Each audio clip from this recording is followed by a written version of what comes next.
This is Tim Goodsell with Goodsell Home Inspections. I wanted to show you a typical air conditioning unit today, to show you some things you might want to check and that might help you keep your unit running the way you want it to. First off, I wanted to show you that where these pipes come out of the wall, those are the condensate lines coming out of the house, and you want to pipe this away from the house to avoid attracting termites and creating wet spots next to your foundation.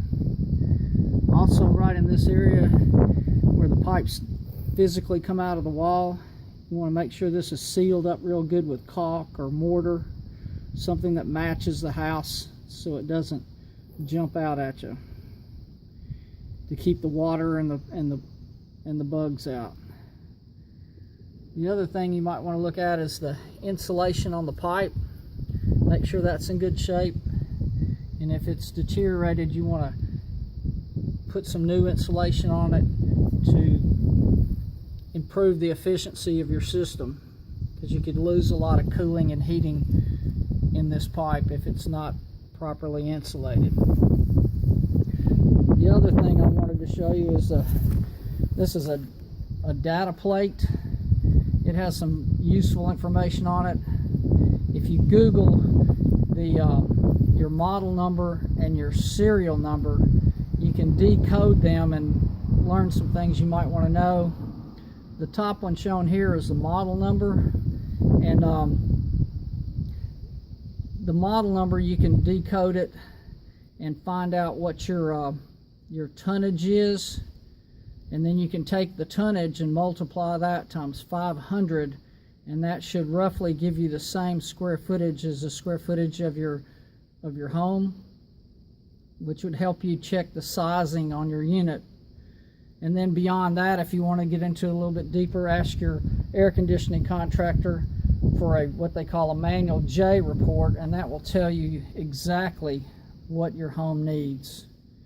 Much more accurate. That's a program that gives you an accurate read on the right sizing for your air conditioner. And the other thing shown here, the second number, is a serial number. And if you get on the internet and decode the serial number, that tells you the age of the unit. And that's important because an air conditioner like this will it'll run about 12 or 13 years before you start having to do maintenance on it most of the time. And so, you know, if you got that age unit and it's starting to give you trouble, that you don't necessarily have to get rid of it. You just want to maintain it for a few more years, say till the system gets to be about 20 years old, and then at that point diminishing margin of return may set in and you might want to get a whole new system. But it's not unusual for these systems to have to be maintained for about 8 years, at least this piece of equipment. The inside piece works a little bit differently. But I hope that helps you understand how the system works and how to check things out and get more familiar with what's going on with your air conditioner. It's Tim Goodsell with Goodsell Home Inspections.